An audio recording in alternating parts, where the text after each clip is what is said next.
아들 이삭 얼마나 좋았겠어요. 근데 주신 그 하나님께서 번제로 바쳐라, 짐승처럼 칼로 죽여서 피를 내어서 죽이라, 이 이야기죠. 정말 납득이 안 되는 상황입니다. 아시다시피 그럼에도 불구하고 깊은 내적 갈등이 있었지만 선택을 하고 모리아산을 향해서 올라갑니다. 그런데 이 아버지 아브라함의 가슴을 찢어놓는 질문을 또 아들로부터 듣습니다. 아빠, 그런데 불가나무는 있는데 번제로 드릴 어린 양은 어디 있습니까? 여러분 같으면 어떻게 대답하시겠어요? 정말 쉬운 상황이 아니죠. 그냥 가보면 된다. 뭐 아니면 쓸데없는 소리 하지 말고 그냥 가라. 어떻게 하시겠어요? 아니면 너가 재물이다, 이런 말을 할 아빠는 아무도 없을 것입니다. 그런데 8절에 이렇게 이야기하죠. 내 아들아, 번제할 어린 양은 하나님이 자기를 위하여 친히 준비하시리라. 여러분, 이 극단적인 갈등 상황에서 이와 같은 말을 하는 것 정말 쉽지 않습니다. 믿음이 있었기 때문이죠. 이런 차원에서 믿음이 있는 자는 그야말로 갈등의 심각한 상황 가운데 만날지라도 말을 잘할 수 있는 존재가 아닌가, 저는 이 말씀을 묵상하면서 그와 같은 생각도 해 보았습니다. 믿음 있는 자는 언행을 함부로 하지 않습니다. 그런데 여러분, 이 이삭의 질문, 이 번제할 어린 양은 어디 있습니까? 뿐만 아니라 이 아버지의 대답, 하나님께서 자기를 위하여 친히 준비하시리라. 여기에 이 구속사, 구원 역사의 핵심뿐만 아니라 신비가 담겨져 있습니다. 다시 말해서 구약 성경을 여러분 하나의 책이 아니에요. 우리에게 주신 선물이고 하나님의 배려이고 구원에 관한 책인데, 이렇게 보면 그게 뭐예요? 십자가 구원의 은혜가 담겨져 있음을 우리에게 말씀해 갑니다. 또 하나, 실제적으로 구원 역사 가운데 있었음에도 불구하고 아브라함에게 갈등, 심각한 시험이 있었어요. 우리에게도 보여주는 계시예요. 내가 걸어가는 구원의 여정 가운데서도 이와 같은 일들 뭐예요? 일어날 수 있는 개연성을 우리에게 보여주고 있습니다. 그래서 이 모든 말씀, 이 사건 속에는 저와 여러분이 모두 향하신 하나님의 배려뿐만 아니라 십자가의 은혜가 고스란히 담겨져 있음을 잊지 말아야 하는데, 먼저 이미 말씀드렸습니다만 이 구원의 역사 속에서도 이 시험은 존재하나 이 아브라함처럼 믿음의 길을, 믿음의 순종을 통해서 이 구원의 역사가, 하나님의 구원의 놀라운 신비함이 이루어져 간다라고 하는 부분, 이것 놓치지 않기를 바랍니다. 여러분, 현실적으로 이 아브라함이 부닥친 이 일, 납득이 상식적으로, 합리적으로, 인간적으로, 성경적으로, 구속사적으로도 맞지 않아요. 너 아들 얻을 것인데 밤하늘의 별처럼 이 바다의 모래처럼 많아질 것이다. 이삭이 우선이, 자기 우선이. 근데 이삭 죽으면 이루어지지 않아요. 근데 번제로 바치라, 말이 됩니까? 그야말로 납득, 도무지 이해가 안 되는 부분입니다. 이런 일들이 아브라함에게 뿐만 아니라 오늘 우리의 구원의 여정, 구원의 역사 가운데도 이와 같은 일들 수도 없이 일어나고 경험하고 있는 저와 여러분입니다. 우리는 이미 하나님의 나라에 예수를 믿기 때문에 들어와 있는 존재인데, 이 구원의 역사를 어떻게 하나님께서 행해 가시도록 이루어가는가, 오늘 이 말씀을 꼭 기억해 가면 좋겠는데, 먼저 시험, 우리의 마음을 뒤흔들어 놓고 삶의 기초를 뒤흔들어 놓고 그와 같은 갈등이 어디 한두 가지입니까? 눈만 때문에 그런데, 그렇지만 이것이 나의 믿음, 나의 구원을 파괴하기 위해서 나에게 닥쳤다. 그것이 부부 문제든 직장 문제든 인간관계 문제든 돈 문제든 어떤 문제든 우리의 신앙의 선배뿐만 아니라 하나님께서 제2저자로 계시를 주셔서 썼던 우리 히브리서 기자뿐만 아니라 사도 베드로 보세요. 사도 베드로는 이와 같은 이야기들을 했어요. 너희들이 잠깐 여러 가지 시험으로 말미암아 고난, 염려 받지 아니할 수 없다. 그러나 기억하라. 기뻐하라. 왠가 하면 너희의 믿음의 시련이 그랬어요. 불로 연단하여도 없어질 금보다 더 귀한 것으로 만들기 위한 것이 아니냐? 사자밥이 되어가고 있는 상황 가운데서도 이와 같은 메시지 붙잡고 이렇게 메시지를 말씀을 했던 것입니다. 여러분이 어제 이 아브라함의 믿음 우리는 결론적으로 이미 다 알잖아요. 갈등 중에도 정말 이해가 안 되는 그 같은 상황 가운데서도 하나님께서 친히 준비하시리라고 하는 믿음으로 뭐예요? 걸어갔잖아요. 그래서 히브리서 기자는 이 믿음장이죠. 11장인가요? 아브라함에 대해서 이렇게 기록을 했죠. 11장 17절입니다. 믿음으로 아브라함은 시험받을 때에 이삭을 바쳤으니 되었다 말이에요. 이미 죽였다라고 하는 말과 똑같습니다. 칼로 내리쳤어요. 그는 약속을 받은 자로 돼 그 독생자를 바쳤느니라 그랬어요. 그에게 이미 말씀하시기를 너 자손이라 칭할 자는 이삭으로 말미암으리라 하셨으니 그가 하나님이 능히 이삭을 죽은 자 가운데서 다시 살리실 줄로 생각한지라. 비유컨대 그를 죽은 자 가운데서 도로 받은 것이니라. 여러분, 오늘 나의 구원의 여정, 믿음의 여정에도 도무지 납득하지 아니할 일들이 나에게 개인에게 올 수 있습니다. 배우자에게 올 수 있습니다. 자녀에게 올 수 있습니다. 도무지 이해가 안 돼요. 하나님께서 요구하시는 이삭, 지금 하나님께서 요구하시는 이삭을 번제물로 바치라는 거예요. 이 말은 아브라함 너 내려놓아라. 아니 나에게 내가 내려놓을 부분 그것이 무엇이냐? 나의 이삭이 무엇인가? 먼저 오늘 아침에 이것 여러분들이 아주 진지하게 생각해 보시기를 바랍니다. 그런데 그것을 금보다 더 귀한 믿음으로 피어날 것으로 보는가? 아니면 나를 왜 이렇게 힘들게 만들지? 왜 이렇게 어렵게 만들지?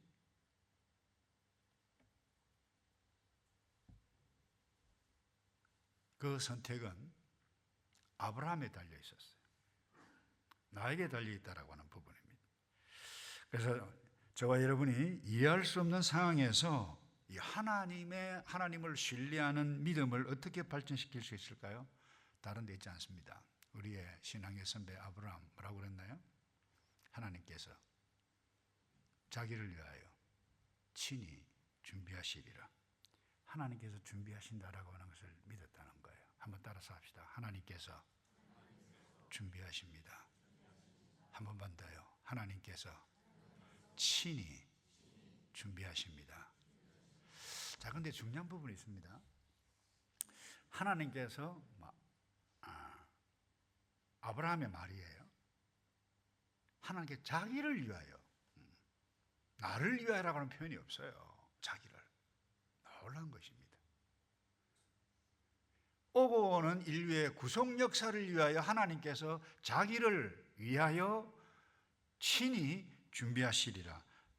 놀라운 말씀이에요. 그래서 이 아들 이삭의 말 번제할 어린 양이 어디 있습니까? 이 질문도요.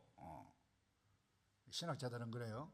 오고 오는, 다시 말해서 성경의 구속사의 핵심적인 메시지를 질문하고 있는 것이고 핵심적인 답변을 아브라함이 했다. 그렇게 번제로 드릴 양,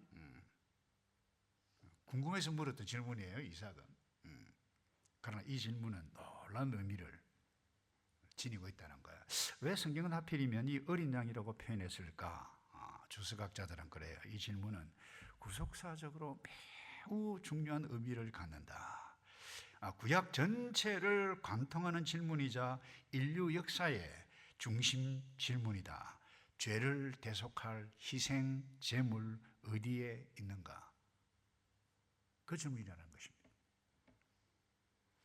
어제도 공부를 했습니다마는 아담과 하와가 범죄 이후에 하나님은 가죽옷을 지어 입으셨는데 이것은 이미 피를 흘리는 무고한 짐승이 죽어야 하는 그 피 흘림의 사건이 암시되어져 있다. 제가 생략을 많이 했습니다만 성경이 이것으로 계속해서 이어져 가고 있어요. 아벨이 죽었어요. 피 흘림에. 노아도 깨끗한 짐승으로 번제로 드렸습니다. 홍수 이후에. 모세 율법 보세요. 끊임없이 뭐예요? 속죄제, 번제, 화목제, 제사예요. 그래서 이 모든 것은 뭐예요? 앞으로 오실 예수 그리스도, 우리는 이미 우리가 믿고 있는 예수 그리스도의 그림자 예표였다라고 하는 것을. 자, 그런데 이것을 누가 하셨어요? 예수님께서 친히 오시 십자가에 피 흘리셨는데 이것을 누가 하셨어요? 이 모든 것을 누가 하셨어요? 하나님이 하셨다는 거예요. 아브라함이 정확하게 대답했어요. 내 아들아, 번제할 어린 양 하나님이 자기를 위하여 친히 준비하시리라. 칼을 들고 내리치려고 하는데 아브라함아 정지시켰어요. 그 눈을 들어보니 뒤에 가시덤불에 뿔이 걸려있는 수장을 발견했습니다. 가져다가 대신해서 번제로 드렸어요. 이거 누가 준비하셨어요? 우연히 있었나요? 우연히 하나님께 심심해서 번제로 드리라고 말씀하셨나요? 이 누가 준비하셨죠? 하나님께서 이 모든 것. 그리고는 이 아브라함이 그렇게 이야기하죠. 14절입니다. 아브라함이 그 땅 이름을 여호와 이레라 하셨으므로 오늘날까지 사람들이 이르기를 여호와의 산에서 준비되리라 하더라.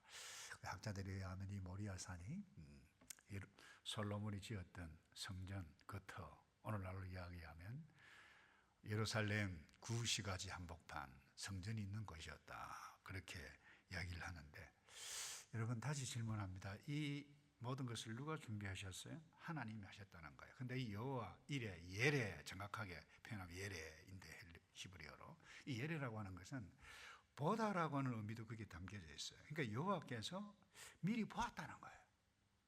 보시고 준비하셨다는 거예요. 누가요? 하나님께서. 그래서 이 여호와 이레라고 하는 말은 구속사의 관점에서 하나님은 창세 전부터 모든 것 다 보셨다는 거예요. 그리고 어린 양 대신 예수님을 준비하셨다는 거예요. 좀 전에도 말씀드렸습니다만 어제도 가죽옷 지어 입히신 것 하나님 준비하셨다는 거예요. 인류가 죄로 인해서 멸망 죽을 수밖에 없었던 그와 같은 것 미리 보시고 친히 구원의 길을 마련하셨다라고 하는 부분, 여러분 이건 놓치지 않기를 바랍니다. 여러분들이 남은 생에 살아가는 동안 힘들고 어려운 시험, 유혹 도무지 어떻게 해서 내 생에 이와 같은 일들이 일어났는가, 그때 믿음의 언어들을 사용해야만 합니다. 또 하나 이거 기억해야 돼요. 누가 하셨지? 물론 우리의 잘못으로 잘못된 선택으로 나타날 수 있습니다. 그러나 구원 여정 가운데 있는 저와 여러분 이걸 기억하셔야 돼요. 하나님께서 하셨습니다. 하나님께서 준비하셨습니다. 하나님께서 하셨습니다. 다시 질문하죠. 이 세상 누가 창조하셨어요? 하나님께서 창조하셨어요. 우리를 누가 지으셨어요? 하나님께서 지으셨어요. 우리의 자녀, 생명, 누가 내셨어요? 하나님께서 준비하셔서 우리에게 주신 거예요. 다 문제들이 일어날 수 있습니다. 그럼에도 불구하고 그때 뭐예요? 하나님께서 하셨다. 하나님께서 친히 자기를 위하여 준비하실 것이다. 이 고백은 아무나 할 수가 없는 것입니다. 여러분 앞에 놓여 있는 문제, 숙제, 과제, 복잡한 시험거리가 무엇입니까? 하나님께서 친히 준비하실 것이다. 이 대답, 믿음이 없는 자는 그와 같은 고백을 할 수가 없을 것입니다. 상식적으로 말이 안 돼요. 아무리 생각해봐도 아닐 것 같다라고 하는 일들이 어디 한두 가지겠습니까? 그때 오늘 이 말씀을 꼭 기억하시길 바랍니다. 그때 십자가에 나를 위해서 피 흘려 돌아가신 십자가의 은혜가 나에게 다가옵니다.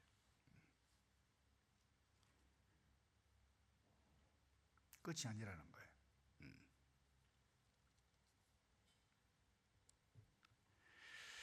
그래서 여러분, 우리가 중요합니다. 하나님께서 준비하시고 역사하심을 경험하려면 하나님께서 준비하실 것을 믿습니다 라고 하는 고백이 중요합니다. 그런데 여러분, 하나만 더 마치겠는데, 그러면 내가 하나님께서 준비하실 것이다 라고 믿습니다 라고 하는 고백하면 그게 끝입니까? 그게 아니다는 거예요. 우리가 볼 수 있는 것이 이 부분입니다. 나의 구원의 여정, 믿음의 여정에 하나님께서 친히 행해 가시는 것을 보려면 뭐예요? 아브라함을 다시 보십시다. 아브라함 하나님의 말씀을 듣고 고민했지만 하나님의 말씀 따라 모리아산으로 올라갔어요. 그 올라간 사람이 누구예요? 아브라함이에요. 불과 나무를 준비했어요. 그냥 믿습니다 한 것이 아니라는 거예요. 믿음의 길을 선택했다는 거예요. 여호와 이레 하나님께서 미리 준비하실 것이다. 할렐루야 아멘인데 그것으로 믿음의 구원의 완성이 이루어지는 것이 아니라 오해하시면 곤란합니다. 아브라함이 그렇게 했기 때문에 되어졌다라고 하는 것이 아닙니다. 우리에게 요구하는 믿음의 선택은 내가 해야 할 부분이 있다라고 하는 부분입니다. 말씀을 정리합니다. 십자가의 은혜를 경험해 가려면 내가 믿음의 길을 걸어가야만 합니다. 믿음의 선택을 해 가야만 합니다.